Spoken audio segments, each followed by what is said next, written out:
leçons. Bienvenue à notre nouvelle webconférence. Vous êtes de plus en plus nombreux et fidèles à nous suivre. Merci pour cette assiduité.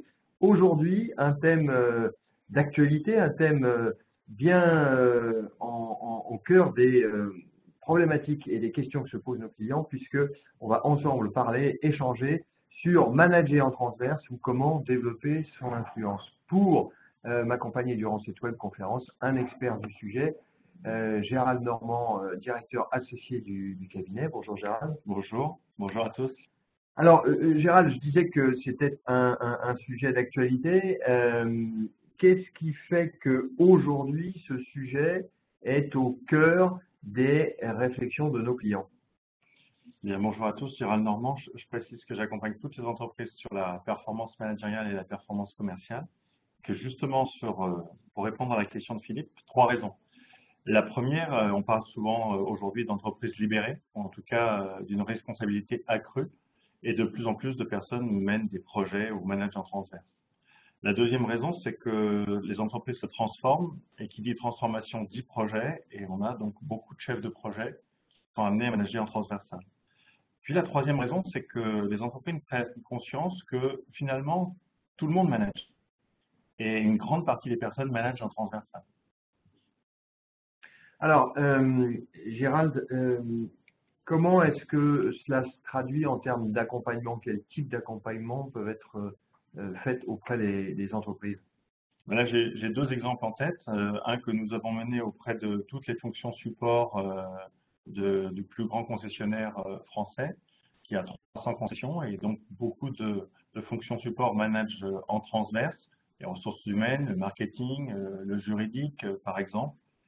Et donc, on a formé toutes les fonctions support au management transversal.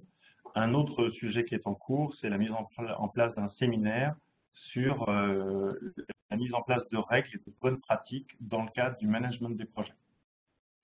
Merci pour cet éclairage pratique. Un rappel pour ceux qui participent à cette webconférence pour la première fois, vous avez la possibilité de nous poser des questions via le chat et on pourra y répondre au fil de l'eau tout au long de cette webconférence. Alors, il y a des spécificités, il y a des difficultés particulières liées au management transverse. Quelles sont-elles? Alors, là, il y a 4 grandes difficultés. La première, elle est bien sûr liée à la responsabilité de celui qui porte le management transversal.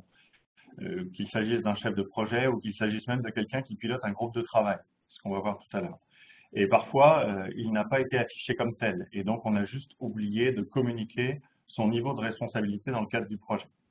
Le deuxième point, c'est qu'il doit donner encore plus de sens à son projet que ne le fait quelqu'un qui manage quelqu'un en hiérarchie. La troisième raison, c'est la difficulté de travailler en équipe avec des personnes de services différents, de fonctions différentes, et donc qui sont différemment impliquées. Et puis enfin, le titre, dont je précisais dans le titre, développer son influence, c'est vraiment ça, c'est-à-dire que je vais vraiment devoir travailler sur mon leadership parce que je ne peux pas utiliser l'autorité de statut et que j'ai à ma disposition 2 autorités, l'autorité de compétence et bien évidemment le charisme, donc le leadership. Merci Gérald. Alors, on va voir qu'il y a, par rapport à cette notion de management transverse, plusieurs typologies, plusieurs façons de manager de façon transversale. On va voir ça ensemble. 4 éléments: mode projet, groupe de travail, réseau, communauté ou les fonctions transverses. Je veux parler des directions des ressources humaines, direction de la communication, par exemple. Par exemple. Quelques exemples précis sur chacune des éléments. Est-ce que tu peux nous expliquer un peu ce schéma? Oui, alors juste avant, on parle souvent de management transversal dans le cadre de la gestion de projet, mais pas que. Le groupe de travail, par exemple, lorsqu'on anime un groupe de travail, on peut même avoir à animer un groupe de travail où figure son N+1. Dans le cadre de ce groupe de travail, nous allons le manager. On peut avoir envie de créer une communauté, par exemple tous les commerciaux de France, alors qu'ils sont issus de directions régionales différentes, peuvent se regrouper autour d'une communauté pour échanger notamment sur les best practices. On peut aussi, bien évidemment, penser à toutes les fonctions support que sont les ressources humaines, le marketing, la communication, le juridique, les achats, par exemple. Toutes ces fonctions-là managent en transversal un grand nombre de collaborateurs. Et donc, par rapport à la question que tu me posais, deux d'entre eux sont limités dans le temps, c'est le groupe de travail et le projet. Deux sont durables dans le temps, c'est la fonction transverse et la communauté. Et puis deux sont centrés sur la relation et deux autres sur la structuration.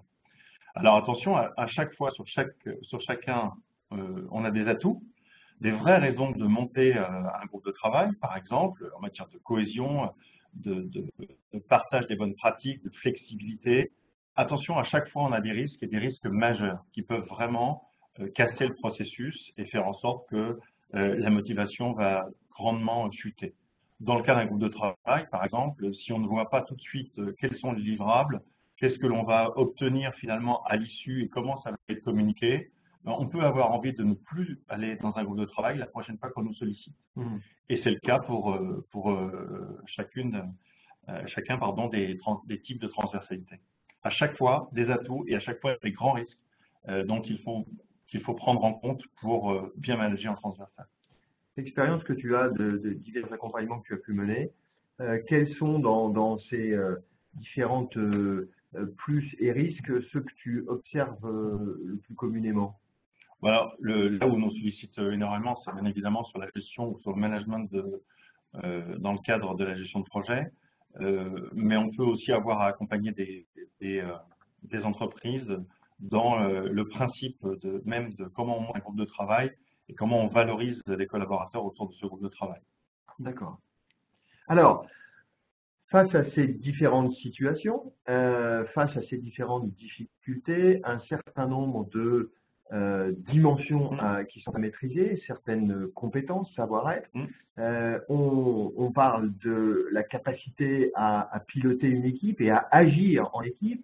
On parle de la capacité de construire quelque chose, d'encadrer quelque chose, c'est la fonction architecte, d'avoir une vision stratégique du projet, de se positionner en patron, en leader, et enfin d'agir en communicant. Ce qu'on vous propose, c'est de rentrer dans les détails de chacune de ces dimensions avec quelques exemples et quelques anecdotes que Gérald va nous donner.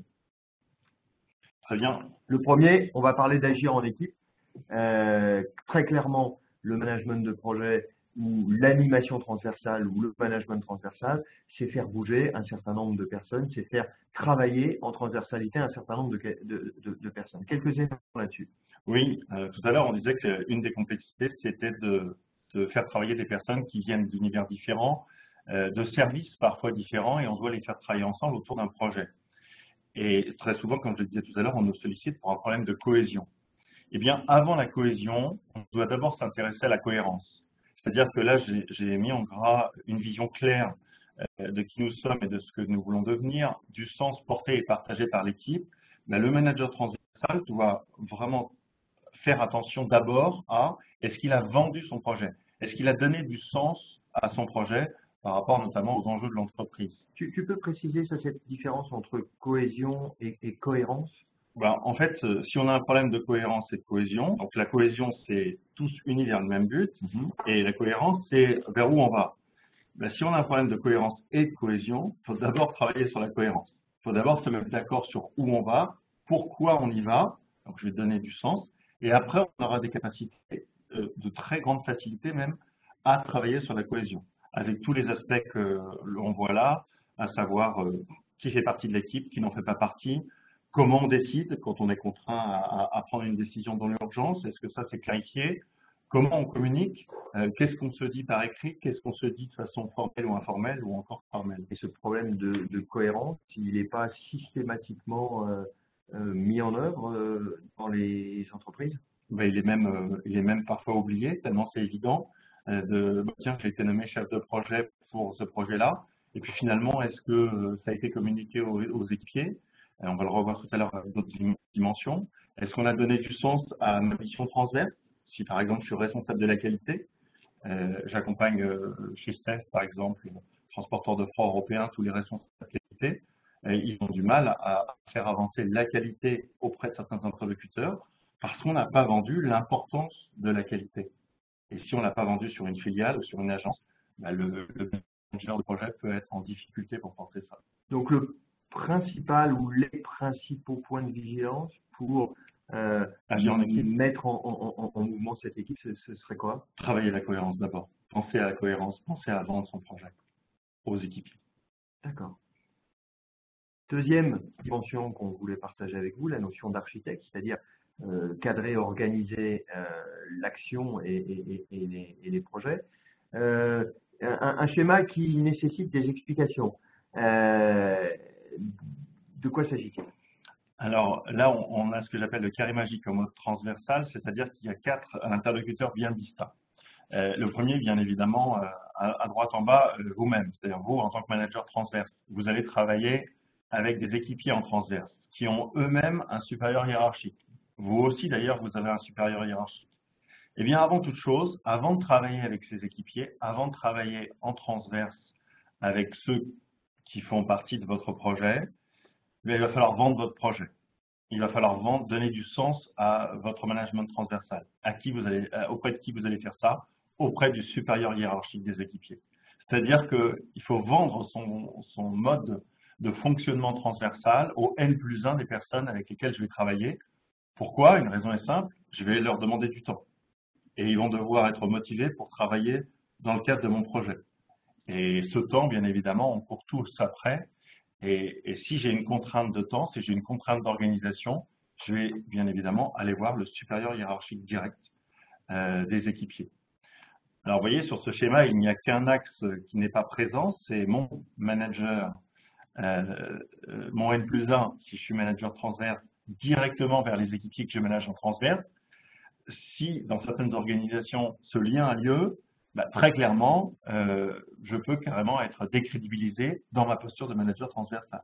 Surtout si je ne sais pas ce que mon N+1 a dit aux équipiers en transverse qui travaillent avec moi et que je n'ai pas de reporting de sa part. Alors là, attention danger.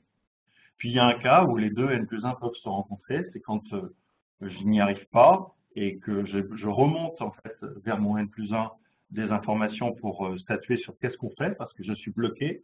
Et dans ce cas-là, les deux N+1 peuvent se parler et statuer sur le temps alloué, par exemple, ou une ressource supplémentaire. Donc là, l'enjeu, quels sont les enjeux du bon fonctionnement de ce carré magique? Bon, ben, l'enjeu principal, là, c'est la flèche qui est en travers. Avant toute chose, avant de travailler avec l'équipe que j'ai constituée, c'est vendre mon projet et donner du sens à mon management transversal au N+1 de ces personnes-là. Parce qu'on l'avait vu, capacité de résistance ou de blocage Exactement, potentiel. à venir. On a parlé de fonctionnement en équipe, on a parlé de l'organisation et de l'encadrement de cette équipe. On va parler maintenant de stratégie Oui. et de tenir compte des personnalités qui sont dans l'équipe et dans l'environnement du projet.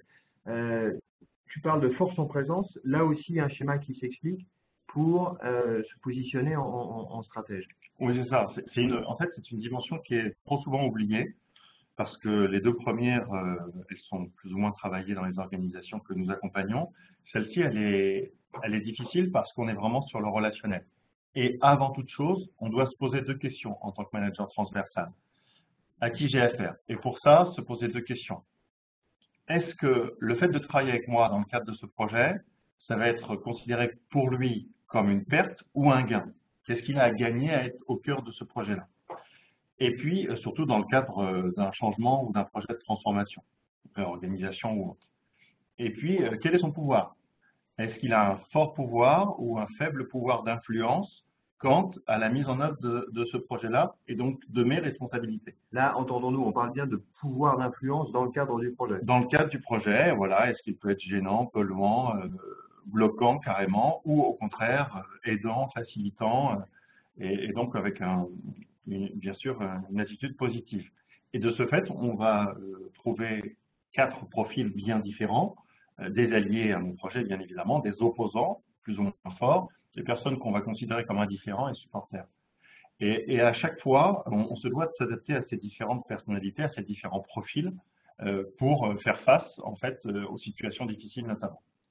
Alors, en préparant cette webconférence, tu me disais que souvent chez les clients, c'était une dimension qui n'était pas forcément prioritaire, alors même que l'enjeu, là aussi, est particulièrement important. Oui, parce que c'est-à-dire on va plutôt s'intéresser à la façon dont on a envie de travailler nous-mêmes au cœur de ce projet, comment on a envie de manager ce projet, mettre sa patte, mais avant tout, et c'est pour cette raison-là que cette dimension-là est très importante, je me dois de comprendre ce qui motiverait quelqu'un à travailler avec moi dans le cadre de ce projet-là.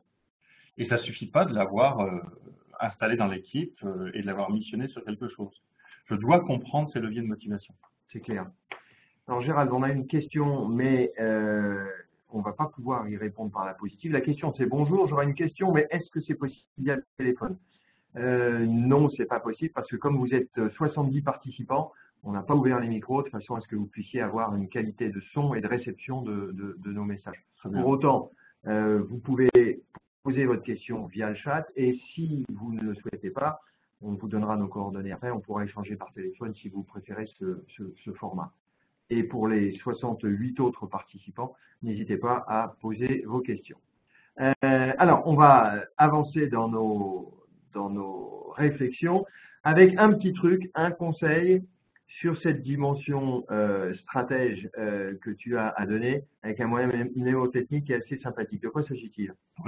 Là, je parle effectivement d'offrir du miel parce que ça permet de garder que le premier mot, c'est motivation, comme je le disais juste à l'instant. L'intérêt, c'est de découvrir les leviers de motivation de l'équipier à travailler avec moi dans le cadre de ce projet-là.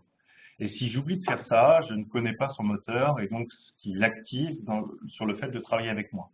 Et pour faire ça, je dois maîtriser assez finement le questionnement pour découvrir l'ensemble des sources de plaisir qu'il aurait à travailler avec moi dans le cadre de ce projet. Ensuite, je peux bien l'animer. Et ça, collaborateur par collaborateur, membre de l'équipe par membre de l'équipe. Bien sûr. Et je peux faire aussi pareil avec le N+1 de ces gens-là, sur qu'est-ce qu'il a à gagner à être un moteur, à être quelqu'un qui va stimuler le projet et qui va porter vraiment un message fort auprès de ses collaborateurs. Équipe, communication, stratège, on va maintenant voir le leader, cette capacité à développer l'influence. De quoi s'agit-il et quel message là-dessus? Alors en fait, le leadership, on parlait de l'influence qui est encore plus importante que si je manage en lien hiérarchique direct. En transversal, je me dois de développer mon influence et ça passe par le sens. Trop souvent, nous allons demander quelque chose à quelqu'un dans le cadre du management transversal et très vite, presque la deuxième question, on va s'intéresser à tiens, comment tu vas faire ça et dans quel délai tu vas me rendre les choses. Et on oublie le sens, c'est-à-dire qu'avant le comment, il y a le pourquoi. Et je me dois de donner du sens, d'une part au projet, mais presque à chaque demande. Pourquoi je te demande ça? À quoi ça sert dans le cadre du projet? Et il y a 4 possibilités de donner du sens. Du sens pour l'équipier transverse, quels sont les intérêts pour lui à me rendre ça dans les délais que je lui ai demandé. Du sens pour l'entreprise, comment je vais rattacher mon projet aux enjeux annuels. À quoi ça sert finalement ce projet-là ou ce groupe de travail.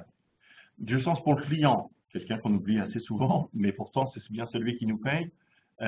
Quel intérêt, quelle plus-value pour le client final. Quel sens ça a par rapport à un enjeu stratégique de l'entreprise pour le client. Et puis, qui peut être un client interne aussi. Qui peut être client interne, bien évidemment, client interne ou client externe. Et puis, finalement, du projet pour l'équipe que l'on a constituée en transverse. Quelle plus-value collective. Et on va définir de ce fait plusieurs moments clés où on va surtout faire preuve de leadership, notamment lancement de projet, où je vais faire une réunion avec l'ensemble de mes équipiers. Ça, Gérald, c'est quelque chose à se poser systématiquement et à travailler systématiquement en démarrage de projet? C'est ça, c'est en premier. En fait, le leadership, il s'installe au départ. Et pour qu'il s'installe au départ, il me faut le sens. J'insiste sur un point par rapport à ce que vient de dire Philippe, c'est le commanditaire, celui qui m'a commandé ma mission, doit m'avoir lui-même donné le sens de ce projet-là. Si ce n'est pas fait et que je suis déjà moi-même en déficit de sens, comment je vais réussir à développer mon leadership auprès de mes équipiers en transverse. C'est hyper difficile. Donc d'abord, si j'ai un déficit de sens, si on n'a pas communiqué suffisamment sur ma mission en transversale, je me dois de revenir vers le commanditaire pour l'en informer et lui dire « vends-moi autrement auprès des N+1 avec qui je vais travailler » parce qu'on ne m'a pas responsabilisé suffisamment lors de la transmission de cette tâche à effectuer, de ce projet à mettre en place. Merci Gérald, c'est quelque chose d'absolument essentiel. Très important. Une question qui nous arrive avec un tout petit peu de retard, mais on va la traiter parce qu'elle est intéressante. C'est une question qui touche ce schéma ici, Oui. le carré magique en mode Russell. La question de Guillaume, c'est que faire concrètement lorsque l'autre flèche diagonale à moins +1 avec mes équipiers? Très bien. Ben, déjà, c'est d'avoir un entretien. Individuel avec son N+1 et lui demander pourquoi il l'a fait. C'est très important. Et lui demander aussi qu'est-ce qui lui empêchait de m'en parler avant d'aller voir directement l'équipe en transverse. Et ensuite, c'est lui faire prendre conscience des conséquences, notamment de ma décrédibilisation auprès des équipiers en transverse. Mais encore une fois, ça dépend aussi de la culture du management transversal dans votre organisation et des pratiques qui sont présentes. On peut bien évidemment avoir à supprimer ça, mais là, il y a un gros travail en amont à faire avec son supérieur hiérarchique pour faire prendre conscience des risques de cette posture-là. Mais en tout état de cause, ne pas laisser faire et réagir obligatoirement pour pas que ça se reproduise, parce que les conséquences, tu l'as évoqué, sont importantes. C'est de la décrédibilisation, c'est un mode de fonctionnement qui marche moins bien. Ben, elles peuvent être dramatiques. Le projet peut ne pas aboutir si les équipiers n'ont plus envie de travailler avec moi. Donc oui, c'est très délicat. Merci pour cette question. Dernier point à partager, cette notion de communication et cette notion d'empathie qui est au cœur du sujet. De quoi parle-t-on quand on parle d'empathie? On en parle beaucoup, c'est un mot à la mode.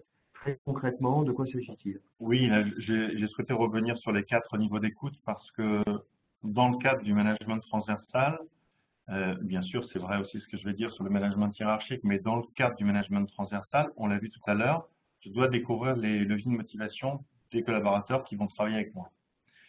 Et ça veut dire quoi? Ça veut dire écouter parfaitement. Là, je vous ai mis à l'écran les 4 niveaux d'écoute. Je peux même parler de 3 parce que l'apathie, c'est le niveau 0. C'est-à-dire, je n'ai même pas écouté, donc je ne peux pas comprendre, donc je ne peux pas aider. Si on passe à l'étape d'après, l'antipathie, j'ai écouté, mais je ne suis pas d'accord avec ce qui vient d'être dit, et très vite, je pars en contradiction, en opposition. Donc, je ne comprends pas ou j'admets pas la posture de l'autre. Juste après la sympathie, je vais écouter, comprendre, j'allais dire plus ou moins, parce que je peux tomber dans le piège de l'interprétation, et donc ne pas aider l'interlocuteur, surtout si je m'arrête au fait d'être d'accord avec lui, et surtout, le Graal, c'est l'empathie. Et pour maîtriser convenablement l'empathie, il y a 2 choses à faire. La première, c'est l'accusé-réception. On oublie trop souvent de faire un accusé-réception avant de creuser l'idée qui vient d'être présentée, qui vient de nous être présentée. Et trop souvent, même les managers que j'accompagne qui maîtrisent bien le questionnement, oublient de faire un accusé-réception avant de poser la question pour creuser le point de vue de l'interlocuteur. Lorsque l'on maîtrise ça, on a un niveau d'écoute très, très, très performant et derrière, nécessairement, on adoptera la bonne posture. Merci Gérald. Quelques exemples concrets d'accompagnement que tu as mené et de mise en place, d'amélioration du process de management de projet, de management transverse? Il y en a un que j'ai en tête auprès d'un client, ça fait quoi? 20 ans qu'on travaille ensemble avec Bouygues Immobilier? Depuis la création d'Amplitude quasiment. Voilà, et donc Bouygues Immobilier s'est posé à un moment une question sur la fonction qui est au cœur des programmes, à savoir la fonction programme. Donc le responsable de programme ou directeur de programme, un directeur de programme peut manager plusieurs responsables de programme. Toujours est-il que cette fonction-là est au cœur de leur problématique puisque un programme immobilier, c'est un projet. Et j'ai d'abord fait travailler j'ai travaillé avec le comité de direction pour qu'on se pose les bonnes questions, pour les amener à se poser les bonnes questions sur qu'est-ce que l'on veut faire de cette fonction-là et comment on souhaite la positionner au cœur de l'entreprise. Ensuite, nous sommes allés faire ce qu'on a appelé des groupes d'écoute. Nous sommes allés écouter tous les responsables programmes pour comprendre leurs problématiques à manager en transversal, des techniciens de réalisation, des entreprises sous-traitantes, le responsable des appels d'offres qui va gérer les entreprises, le responsable de la relation client, les commerciaux, etc. Troisième étape, j'ai animé un comité de direction élargi de 45 personnes pour les faire accoucher du niveau de responsabilité en transversal des responsables programmes, ou plutôt de la fonction programme. Quatrième étape, nous avons formé 180 personnes à la direction de programme, à la direction de projet par exemple, et au management de projet. Donc 180 responsables programme et directeurs de programme formés. Merci Gérald pour cette explication et cet exemple concret. Il nous reste à vous remercier de votre fidélité, de votre assiduité. 70 présents lors de cette webconférence. Vous étiez un peu plus de 100 inscrits. Pour ceux que ça intéresse, si vous le souhaitez, vous avez la possibilité de récupérer les supports. Merci Monsieur Roger pour votre clin d'œil positif sur cette webconférence. Vous avez la possibilité de récupérer les slides qui vous ont été présentés. Ils seront accessibles d'ici quelques heures sur notre site internet amplitude-consulting.com. Si vous le souhaitez, vous avez nos coordonnées qui s'affichent, la possibilité de nous poser des questions pour la personne qui notamment souhaitait échanger par téléphone plutôt que par chat. Et enfin, vous précisez notre prochaine webconférence qui aura lieu le 24 octobre, toujours animé par Gérald, sur un thème managérial là encore, fixer son cadre d'exigence, poser ses exigences en étant manager. Jusqu'où peut-on aller? Quelque chose de très concret. Merci Gérald. Merci. Merci à tous. Merci Alicia pour l'organisation de cette webconférence. Merci à Annie pour la coordination et l'animation de nos réseaux sociaux. Je vous dis à très vite. Au revoir. À très vite, au revoir.